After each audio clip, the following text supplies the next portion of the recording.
नमस्कार, आप देख रहे हैं दूरदर्शन किसान कृषि दर्शन कार्यक्रम में आप सभी का स्वागत है। मैं हूं आपके साथ आदिति शर्मा।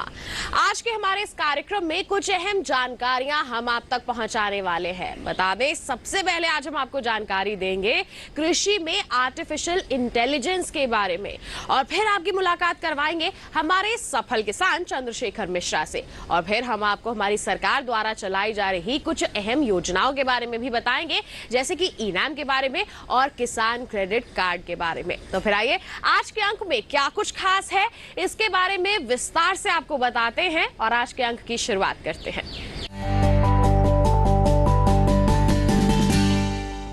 किसान भाइयों बहनों, ग्रेटर नोएडा में चल रहे अंतर्राष्ट्रीय डेयरी महासंघ के विश्व डेयरी शिखर सम्मेलन के तीसरे दिन माननीय केंद्रीय कृषि एवं किसान कल्याण मंत्री श्री नरेंद्र सिंह तोमर ने शिरकत की। बता दें आपको, इस विशेष सत्र का जो विषय था वो था फीड, फूड और वेस्ट। क्या कुछ खास रहा इसमें, दिखाते हैं आपको। ग्रेटर नोएडा में अंतर्राष्ट्रीय डेयरी महासंघ के विश्व डेयरी शिखर सम्मेलन का आयोजन किया जा रहा है। इसके तीसरे दिन केंद्रीय कृषि एवं किसान कल्याण मंत्री श्री नरेंद्र सिंह तोमर की अध्यक्षता में फीड, फूड एंड वेस्ट पर विशेष सत्र हुआ। अवसर पर श्री तोमर ने देश विदेश के उपस्थित प्रतिनिधियों का ध्यान कृषि और डेयरी क्षेत्र की चुनौतियों की ओर आकर्षित किया। साथ ही इस विषय में विस्तार से बातचीत भी की। साथ ही इन दोनों ही क्षेत्र में मिलजुल कर काम करने की बात भी इस अवसर पर रखी गयी। बता दें आपको, वेस्ट टू वेल्थ मैनेजमेंट आज की आवश्यकता है, ये कहना है हमारे केंद्रीय कृषि मंत्री का। साथ ही पशुओं के लिए चारे की पर्याप्त उपलब्धता पर काम करने की जरूरत है, इस ओर भी सभी का ध्यान आकर्षित किया गया।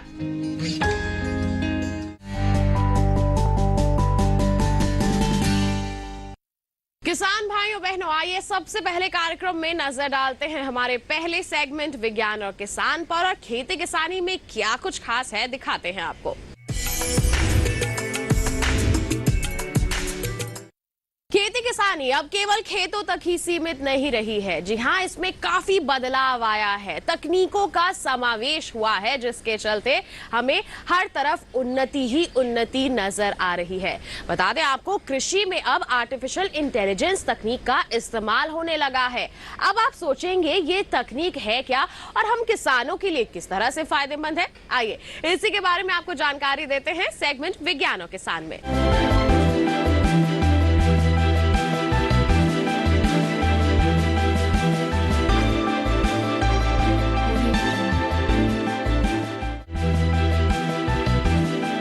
एक आकलन के मुताबिक 2050 तक दुनिया की आबादी 9 अरब तक पहुंच जाएगी।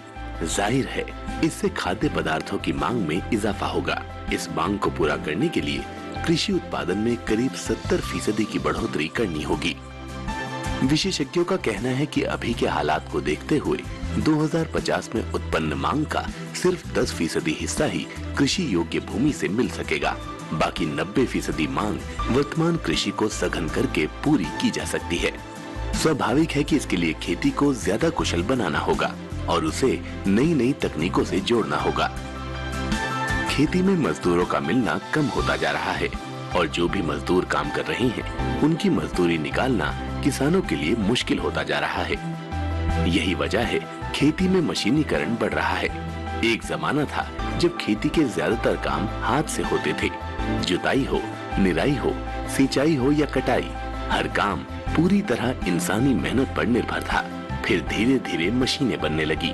ट्रैक्टर, थ्रेशर और अलग अलग फसलों की बुआई और कटाई के लिए, यहाँ तक कि निराई गुड़ाई के लिए भी मशीनें मौजूद हैं। मृदा और फसल की निगरानी के लिए कंप्यूटर विजन और डीप लर्निंग का उपयोग करके ड्रोन बनाए जा रहे हैं। इनसे डेटा इकट्ठा करना आसान होता है। इसके अलावा मशीन लर्निंग का उपयोग करके कई मॉडल भी विकसित किए जा रहे हैं, जिनसे मौसम परिवर्तन जैसे पर्यावरणीय प्रभाव से फसलों को बचाया जा सकता है। कई स्टार्टअप भी कृषि क्षेत्र की सेवा में लगे हैं। PEAT ऐसा एप्लीकेशन है जिसमें मशीन का उपयोग कीटों और मिट्टी की बीमारियों का पता लगाने में किया गया है, जबकि ट्रेस जीनोमिक्स में मशीन लर्निंग का उपयोग मिट्टी की गुणवत्ता में गिरावट का पता लगाने के लिए किया गया है। अवेयर एक उपग्रह आधारित सिस्टम है जो मौसम की भविष्यवाणी और फसलों की स्थिति को जानने में उपयोगी है। फार्म शॉट्स भी उपग्रह पर आधारित सिस्टम है जो फसलों के स्वास्थ्य की निगरानी करता है, जबकि प्रॉस्पेरा फसलों को लगने वाले रोगों का अनुमान लगाने में मददगार है। कृषि रोबोट में ब्लू रिवर टेक्नोलॉजी खरपतवार को नियंत्रित करने में इस्तेमाल होती है।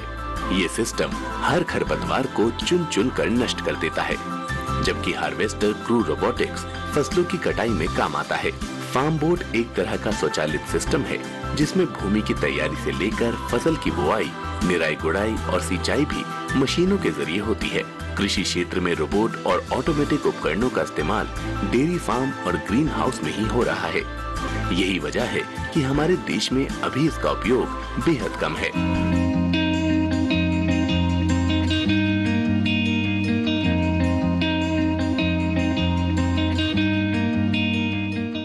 तो ये था सेगमेंट विज्ञान और किसान। इसी के साथ बता दें कार्यक्रम में वक्त हो चला है एक छोटे से ब्रेक का। आप कहीं मत जाइए, हम जल्द ही हाजिर होंगे। ब्रेक के बाद आपको दिखाएंगे हमारा अगला सेगमेंट कृषि स्टार्टअप। बने रहिए दूरदर्शन किसान पर, देखते रहिए कार्यक्रम कृषि दर्शन।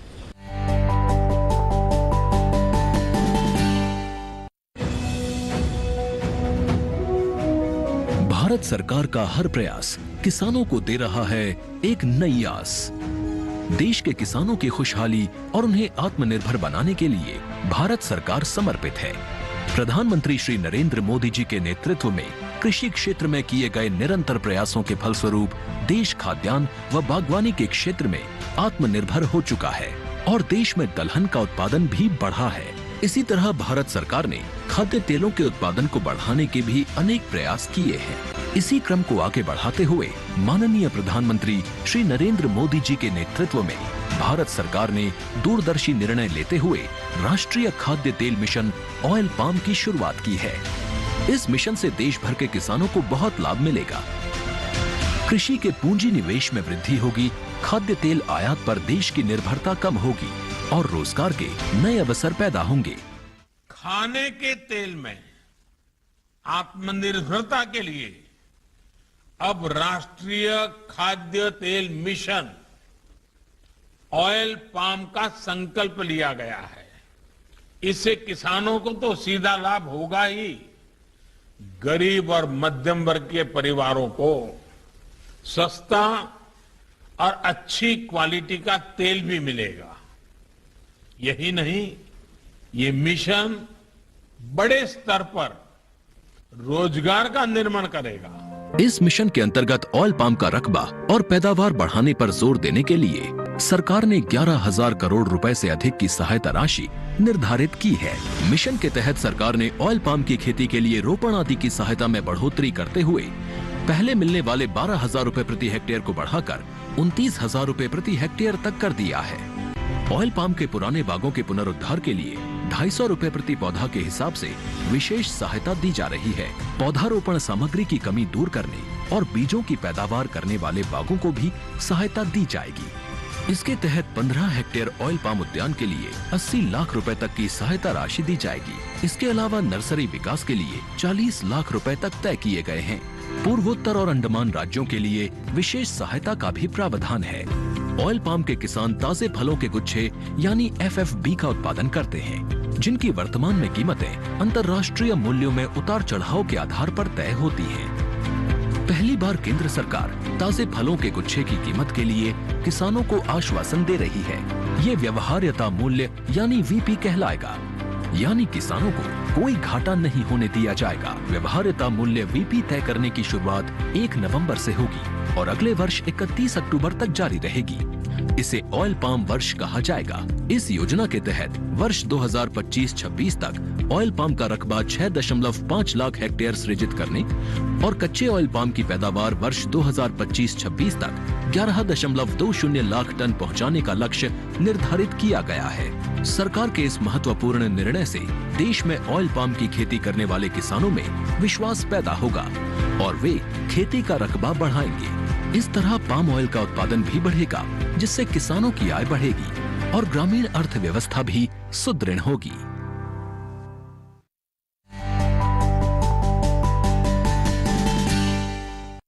ब्रेक के बाद दूरदर्शन किसान के कार्यक्रम कृषि दर्शन में आप सभी का फिर से स्वागत। आइए अब आपको दिखाते हैं हमारा सेगमेंट कृषि स्टार्टअप, जिसमें हम आपकी मुलाकात करवाते हैं हमारे सफल किसानों से। हमारे सेगमेंट में हम आपकी मुलाकात करवाएंगे उत्तर प्रदेश के वाराणसी के हमारे एक सफल किसान चंद्रशेखर मिश्रा से। बता दें आपको, ये खाद्य फसलों की खेती नहीं करते, ये वन औषधीय फसलों की खेती को चुने हुए हैं और इनकी अच्छी तरह से खेती करके अच्छी आमदनी भी अर्जित कर रहे हैं और साथ ही साथ बता दें आपको अन्य लोगों को भी प्रेरित कर रहे हैं ताकि वो भी इनकी खेती को अपनाएं और अपनी आर्थिक स्थिति में सुधार लाएं। तो आइए इन्हीं से मुलाकात करते हैं, जानते हैं इनकी सफलता की कहानी।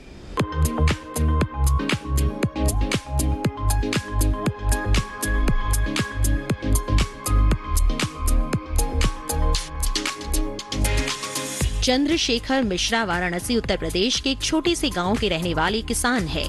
वन औषधियां उपजाकर अपने खेतों में सफलता की नई इबारत लिखते हैं। चंद्रशेखर मिश्रा पिछले 15 वर्षों से वन औषधियों की खेती कर रहे हैं। इनका जन्म एक किसान परिवार में हुआ था। इनके पिता स्कूल में अध्यापक थे और साथ ही पुश्तैनी खेती का भी काम किया करते थे।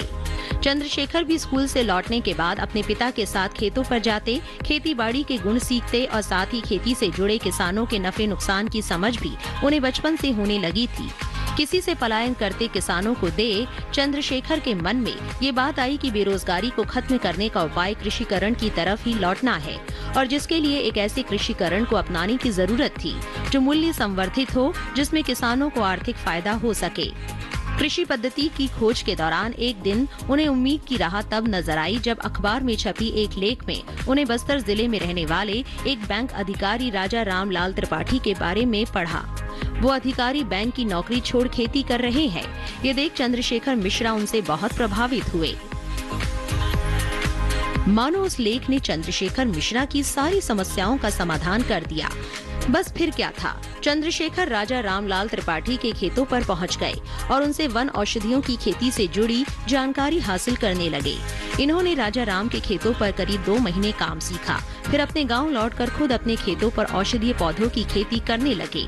पौधों की औषधीय गुणवत्ता को बनाए रखने के लिए उन्होंने जैविक उर्वरकों का प्रयोग कर वैदिक पद्धति अपनाई। उन्होंने शतावर और सफेद मूसली की 2 फसलों से औषधियों की खेती की शुरुआत की, जिसमें उन्हें सफलता भी मिली, जिससे उनका हौसला और भी बढ़ गया। चंद्रशेखर ने सहजीवी खेती या जिसे इंटरक्रॉपिंग भी कहते हैं, उस पद्धति को अपनाया।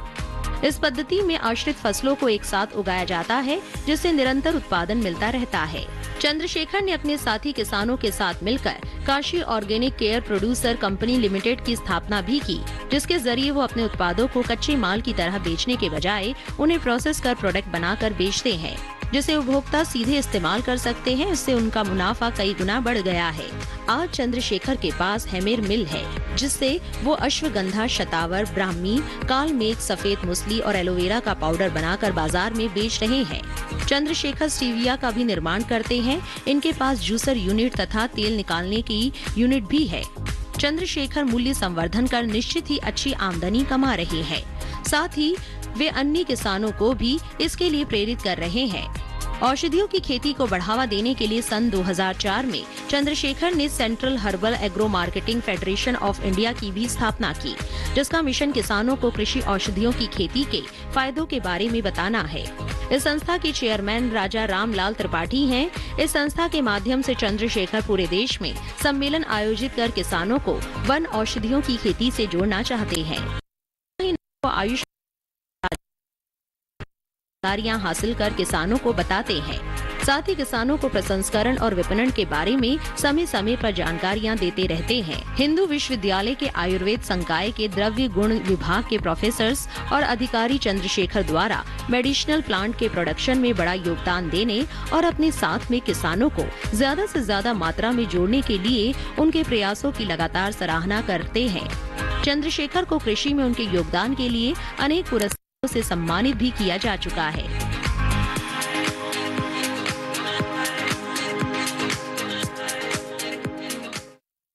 तो ये था सेगमेंट बता दें, इसी के साथ कार्यक्रम में वक्त हो चला है एक और छोटे से ब्रेक का। आप कहीं मत जाइए, हम जल्द ही हाजिर होंगे। बने रहिए दूरदर्शन किसान पर, देखते रहिए कार्यक्रम कृषि दर्शन।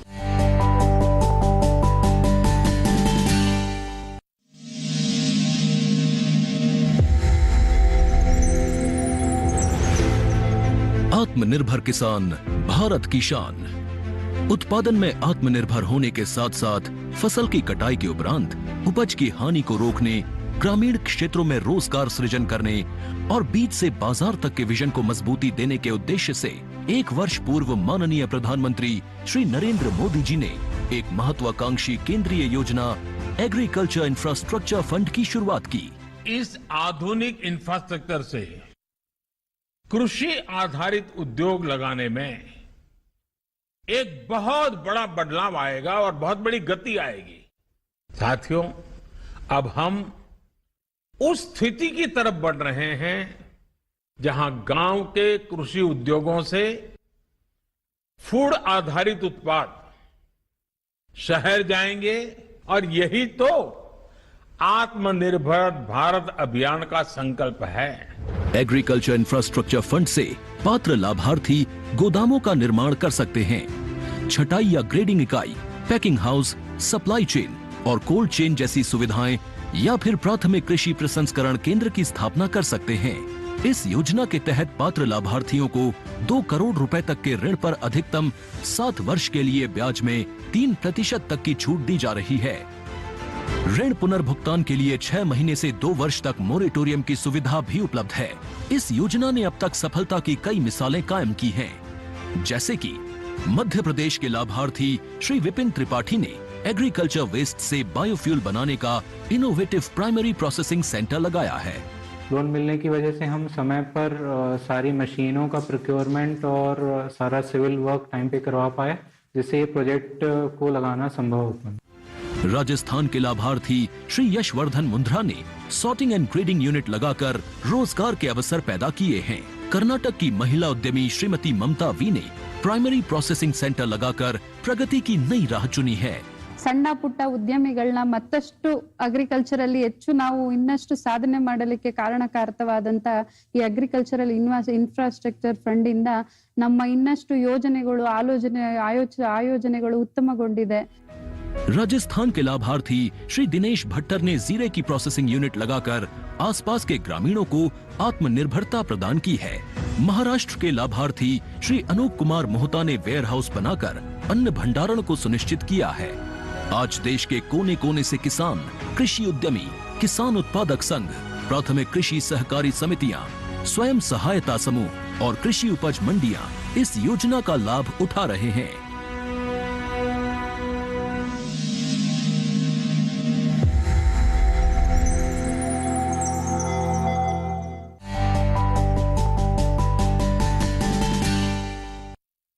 ब्रेक के बाद दूरदर्शन किसान के कार्यक्रम कृषि दर्शन में स्वागत आप सभी का।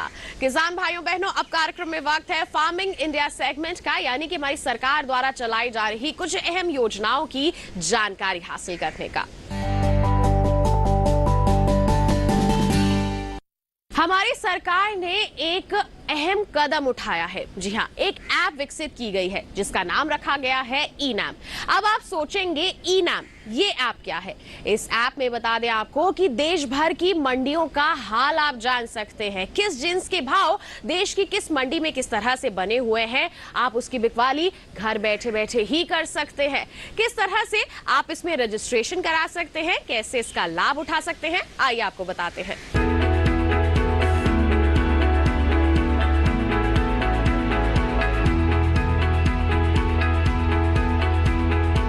ई-नाम के जरिए आप घर बैठे न केवल एपीएमसी से जुड़ी किसी भी मंडी में चल रहा भाव मालूम कर सकते हैं, बल्कि अपनी फसल का सौदा कर सकते हैं और घर बैठे समय पर बिकी हुई फसल का भुगतान भी पा सकते हैं। ई-नाम दरअसल कोई समानांतर मार्केटिंग संरचना नहीं है, बल्कि ये मंडियों का ही राष्ट्रीय नेटवर्क बनाने का एक साधन है, जिसे ऑनलाइन एक्सेस किया जा सकता है। पुरानी मंडी व्यवस्था में किसान सिर्फ मंडी में ही फसल बेच सकता था, लेकिन ई-नाम के माध्यम से वो मंडी के बाहर भी फसल बेचने के लिए आजाद है। ई-नाम मुख्य रूप से एक राष्ट्र एक बाजार की अवधारणा पर आधारित है। इसे कृषि और किसान कल्याण मंत्रालय के जरिए एक निवेश के साथ बनाया गया है और इसके लिए विकसित सॉफ्टवेयर सभी मंडियों के लिए उपलब्ध है। ऐसी मंडियां जो राज्य मंडी अधिनियम के नियमों के अनुरूप राष्ट्रीय नेटवर्क में शामिल होने के लिए सहमत हों। अगर किसी किसान को स्थानीय मंडी में बेहतर भाव नहीं मिल रहे हैं, तो वो दूसरी मंडी का रुख कर सकता है। यहाँ तक कि वो अपने राज्य के बाहर भी फसल बेच सकता है।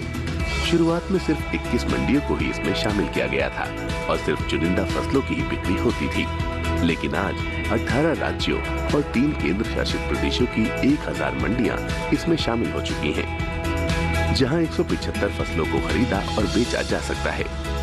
31 जनवरी तक के आंकड़े बताते हैं कि इनाम पर 1,72,70,000 किसान, 2,13,844 व्यापारी, 1,02,068 कमीशन एजेंट और 2,050 FPO जुड़े हैं।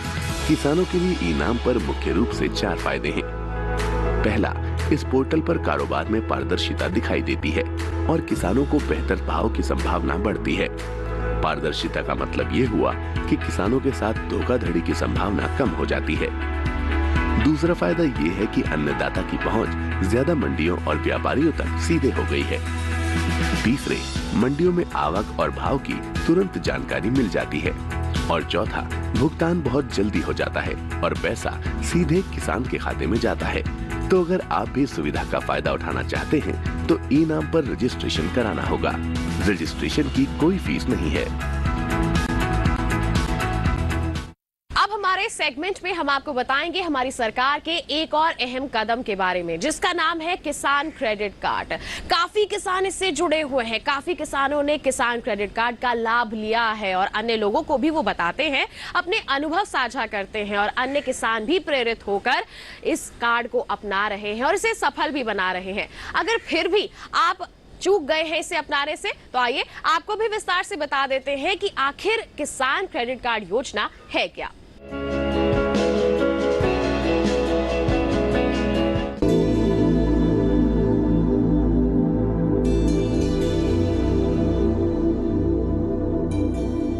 किसान क्रेडिट कार्ड योजना 1998 में शुरू की गई थी। इसका उद्देश्य किसानों को कृषि गतिविधियों के लिए बिना किसी बाधा के समय पर ऋण उपलब्ध कराना था। भारत सरकार किसान क्रेडिट कार्ड के तहत किसानों को ब्याज पर 2% की आर्थिक सहायता देती है और समय पर ऋण चुकाने वाले किसानों को 3% की प्रोत्साहन छूट देती है। इस तरह केसीसी पर सालाना ब्याज दर 4% आता है। सभी योग्य किसानों को उनके कृषि कार्यों के लिए आसानी से और समय पर कृषि ऋण प्रदान किए जाएं, ये सुनिश्चित करने के लिए सरकार ने किसान क्रेडिट कार्ड योजना शुरू की। इसका उद्देश्य किसानों को कृषि के लिए उत्पादक सामग्रियों जैसे बीज, उर्वरक और कीटनाशक आदि खरीदने के लिए सक्षम बनाना है। सरकार ने किसानों के हित में बड़े कदम उठाते हुए 2019 में केसीसी में ब्याज दर में आर्थिक सहायता का प्रावधान शामिल करते हुए इसका लाभ डेयरी उद्योग समेत पशुपालकों और मछली पालकों को भी देने की व्यवस्था सुनिश्चित की है। किसान क्रेडिट कार्ड के दायरे में किसानों को लाने के लिए फरवरी 2020 से एक विशेष अभियान चलाया जा रहा है। वर्ष 2012 से केसीसी योजना को और सरल बनाया गया है। इसके तहत लाभार्थियों को एटीएम सक्षम डेबिट कार्ड के प्रावधान सहित एक बार में दस्तावेजीकरण की सुविधा, सीमा में निर्माण लागत में वृद्धि और सीमा के भीतर कितनी भी संख्या में निकासी आदि की सुविधाएं दी गई हैं। सार्वजनिक क्षेत्र के बैंकों और नाबार्ड से प्राप्त सूचना के अनुसार इस अभियान के तहत 29 जनवरी 2021 तक देश भर के किसानों को 1.76 लाख करोड़ रुपए की खर्च सीमा के साथ 187.03 लाख केसीसी स्वीकृत किए गए हैं। किसान क्रेडिट कार्ड की वजह से किसान अपनी फसल का बीमा भी करवा सकते हैं, जिस किसी भी कारण से अपनी फसल नष्ट होने पर उनको मुआवजा भी दिया जाता है, जैसे बाढ़ की स्थिति में फसल का डूब के नष्ट हो जाना या सूखा पड़ने पर फसल का जल जाना आदि सुविधाओं में यह किसान क्रेडिट कार्ड बहुत ही ज्यादा काम आता है। इसकी वजह से किसान लाभ उठा सकते हैं। सस्ती ब्याज दर पर लोन उपलब्ध कराने के इस अभियान से न सिर्फ किसानों की आय में बढ़ोतरी होगी, बल्कि इससे ग्रामीण अर्थव्यवस्था को मजबूती मिलेगी और कृषि तथा इससे जुड़े क्षेत्रों में उत्पादन बढ़ेगा। साथ ही हमारे देश के लिए खाद्य सुरक्षा सुनिश्चित करने की दिशा में भी इस मुहिम की विशेष भूमिका होगी।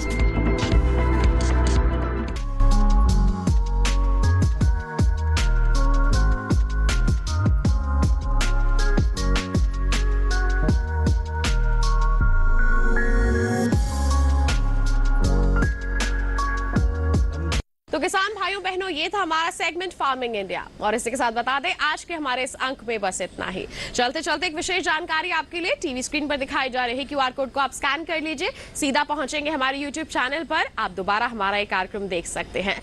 साथ ही आपको बता दें ईमेल करना चाहते हैं आप हमें, ईमेल आईडी है हमारी krishidrshandddk@gmail.com। आप हमारा पता भी नोट कर सकते हैं, कृषि दर्शन, कमरा नंबर 58, CPC दूरदर्शन, खेलगांव, नई दिल्ली 110049। तो इसी के साथ आज के लिए इतना ही। अगले अंक में फिर होंगे हाजिर, लेकिन आप बने रहिए दूरदर्शन किसान पर। हमें दीजिए इजाजत, नमस्कार।